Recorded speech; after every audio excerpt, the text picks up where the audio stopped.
Hello Free State and welcome to Hlasela TV. Now today on Hlasela TV we wrap up the final leg of the budget speeches for the year 2019-2020. We wrap them up of course with the speeches from the Office of the Premier, the Office of the Treasury, and then finally of course the Legislature itself. So let's go inside and see exactly how they plan to Hlasela the year ahead. Join them as they Hlasela.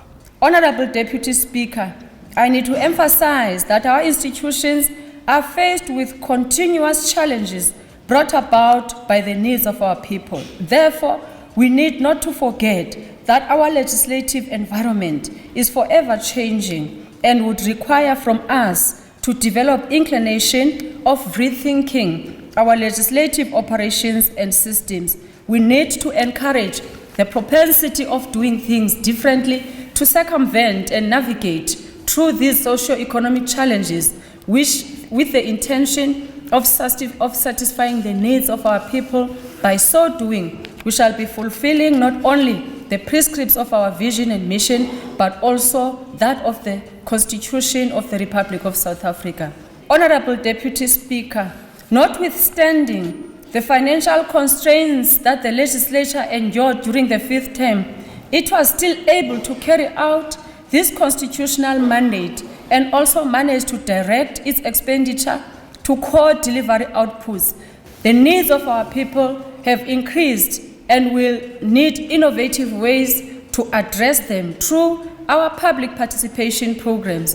Also, enhancement of public participation through platforms such as radio and website and web services. Your YouTube and Facebook and Twitter will be improved to profile and provide a legislative information. This calls for strengthening and reviewing our public communication strategy and liaison unit in the Legislature. In 2018-2019 budget vote speech of the Free State Legislature, we announced the expansion of petitions to become part of the core functions of the institution. In line with the announcement, an e-petition form was developed by Communication and Marketing Unit, and it is available on our website to ensure easy access to our petition services. While our website is being revamped, we are glad to report that South Africa remains one of the leading countries in terms of visitors, with 57,092 as of July 2019. I'm happy to report to this House that the Free State Legislature participates in a body called Forum of Institutions Supporting Constitutional Democracy. Through this forum, we have agreed to partner with the Office of the Public Protector in outreach programs aimed at educating communities on the importance of these institutions and how public could access them. And our strategic partnership with the Public Service Commission ensures sustained information sharing, supporting our oversight function. It is also our intention to foster these relations. This approach will assist the data gathering and mining for informed decision-making processes. The NDP highlights the extent to which the oversight role of the legislature can effectively be fulfilled and contribute to the realization of accountable and responsive state. Therefore, it becomes clear that oversight and legislation is an overarching function in our legislature and challenges us to entrench accountability to ensure effective and efficient delivery of services. This calls for our relevant committees in the legislature to develop the necessary mechanisms that will ensure economic transformation and job creation. Also, it becomes a challenge on the part of the departments to strategize and indicate how they would approach and rethink measures that would ensure economic transformation and job creation, implying committees in the legislature will have to develop oversight plans to monitor thereof. The Free State Legislature also realized that household committees should also play an oversight role.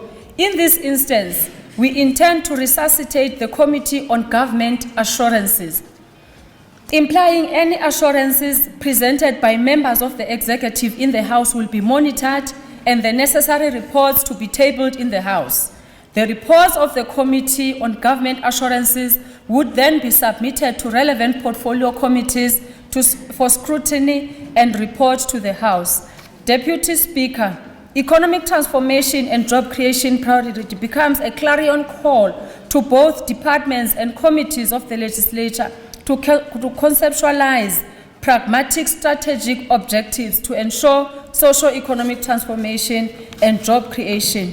Honorable members, the legislature will develop strategies regarding job creation and intends to embark on an intensive internship program for unemployed youth. This internship program is a priority to the Free State Legislature on education, skills and health. Honorable Deputy Speaker, education, skills and health are attributes necessary for the creation of the support for developmental state. While we as a province have tremendously achieved in our education, we need to leverage this success with the promotion of skills and good health. And on this occasion, let me appreciate the impeccable work done by Honorable Mahwe and his management in his department in ensuring that the Free State get good results. But having acknowledged this success, we need to ensure that emphasis is placed moving forward on primary school education to build a sound foundation. To ensure we maintain and monitor this priority, the Portfolio Committee of the Legislature will strive to develop plans and modalities oversighting the intentions of the relevant departments on creating an environment conducive for quality education, probe departments on how they intend to craft specialized programs to sustain good health. On consolidating the social wage through the reliable and quality basic services. Honorable Deputy Speaker, crucial functions of Portfolio Committee is to monitor and ensure value for money, implying whether when we deploy funds and dedicate our expenditures to our programs we receive value. Are we able to indicate achievements with funds appropriate to departments and the legislature? Our responsibility to consolidate our social wage through reliable and quality basic services implies that we need to place the right people in positions of responsibility. We need to migrate from the theory of employing people for the sake of employment, but need to identify the relevant skills and qualifications for these positions. I contend, Honorable Premier, that when we do so, we shall be able to match our social wage with quality and therefore ensure quality basic services for our people. The ANC-NEC Lekgotla emphasized skills audit to deal with this matter, a clarion call for all state organs, including the legislature. Legislature will embark on that exercise of doing skills audit. Accordingly, I present the legislature budget vote 2 for the 2019-2020 financial year to the House. I thank you. With the final budget speech of the day being that of the Free State Legislature, the budget speeches for 2019 and 2020 are finally done and dusted. We look forward to the fruits of all of these budgets through the implementation of all the departments from what their MECs has put forward for them for the year. Beyond that, my name is Munyana Tekatika, reporting for Hlasela TV right here at the 4th Rad Cell. Don't forget, of course, Hlasela TV is indeed brought to you by Bombonera Investments with association with the Free State Provincial Governments. We'll see you back home.